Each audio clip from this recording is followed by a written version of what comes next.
Do you want a high performance team? So, guys, today we're going to talk about the leadership, and now today we're going to continue with common goals. Last time we stopped off by talking about what leadership should look like, and the whole idea is that what are the six keys to a winning team? So, as we continue about leadership, remember the leaders must be passionate, right? If you are not leading the way, no one is following you. If people don't understand what you're doing and why you're doing it, they would not follow you. And so, when we talk about leadership too and having a high performing team, right, you cannot do it by yourself. You need others on board. So, are you working with your team? Are you training them? When you are recruiting, do you think about what are these 16 cylinder? So, we teach this concept in this way. If you're to think about your team and we're to maybe address and give each part of this, these four areas, three cylinder, which total six. So, you have body is equal to three cylinder, mind equal to three cylinder, right? And when you think of body and mind, yes, you can, okay, we need to fill a position and we can maybe post it in a vacancy. We can maybe call up some people to get some recommendation or something along, and we got someone to come on and work. So you got a body in. Maybe they're good, they're qualified, maybe they have the skills or what's so you presently when you look at that, it's a six cylinder they're running on. Many of the leaders do not look at what is the heart and the spirit. You want people that have heart and spirit on your team.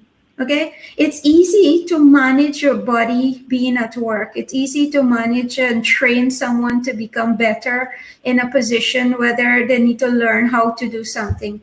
However, it will take a leader to bring the heart and the spirit. And we say this is the 10 cylinder. So 5 for heart and 5 for spirit. And if you're to total that, that is a 16 cylinder engine, if you want to put it that way, firing away in your work environment.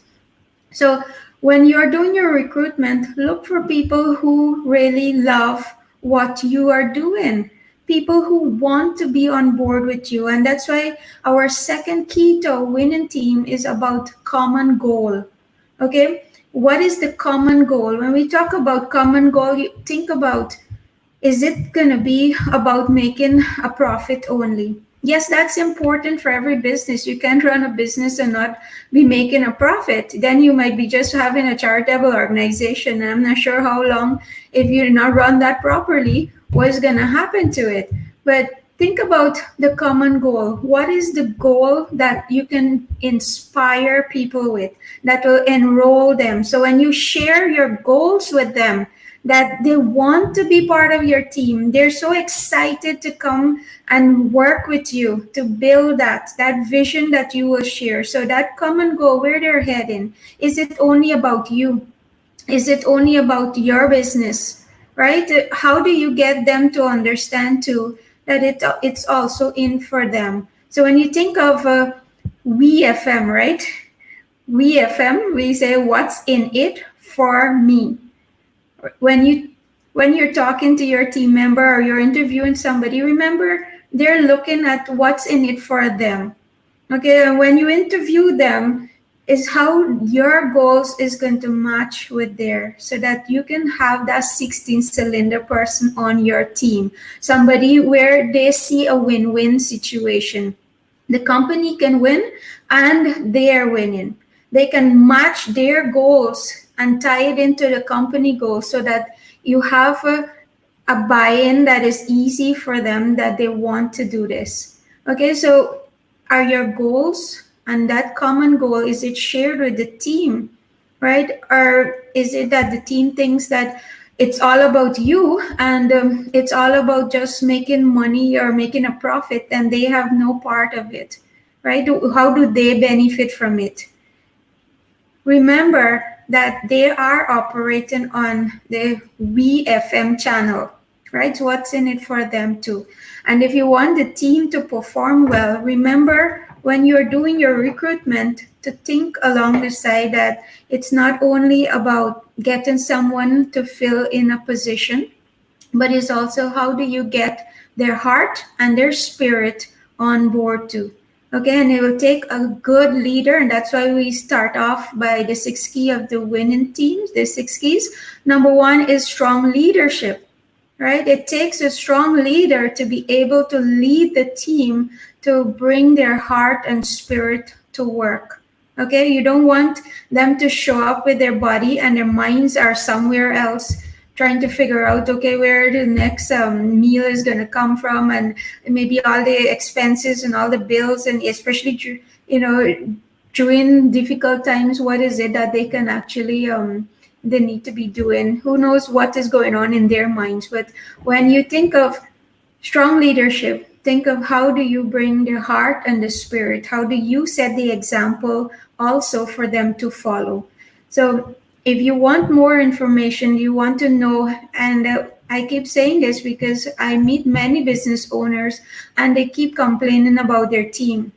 However, as I said before, if you're not growing as a leader, if you're not growing, if you're not learning, it's typically that your business will be capped out at where you're at.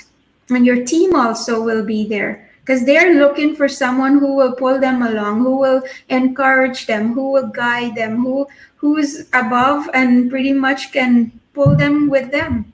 Okay, so look at what your leadership skills, look at what needs improving, and start working on that. If you need help on this here, please do call us, and then if the numbers roll in at the bottom, and get more information. How can you do this? Maybe it's a training. Maybe you need a coach, and I believe every business needs a coach. A coach will hold you accountable to everything that you said you want to accomplish. Okay, as a coach, also as a certified coach, what we do, we teach you, and then we hold you accountable. So if you want the teaching and you want someone who holds you, who will question you, right, and ask you, okay, what are you doing now? Why you're not doing this? Maybe, is this not important anymore? Are you asking yourself these questions? And, sometimes it's good to scold ourselves when we said we want to do things and don't do it. So having a coach helps you to stay on track. Having a coach helps you to learn the things that you need to learn, whether it's recruitment and bringing on the right person on your team and how to do that. Your coach can train you, and yes, you go and do the thing. Okay, so if you need more information, thank you for watching. Do call us, message, share the video, like the video, and let me know if you have any comments or anything you'd like to maybe hear me speak about in the next video. Take care. We're going to continue the 6 keys in the next video. Bye.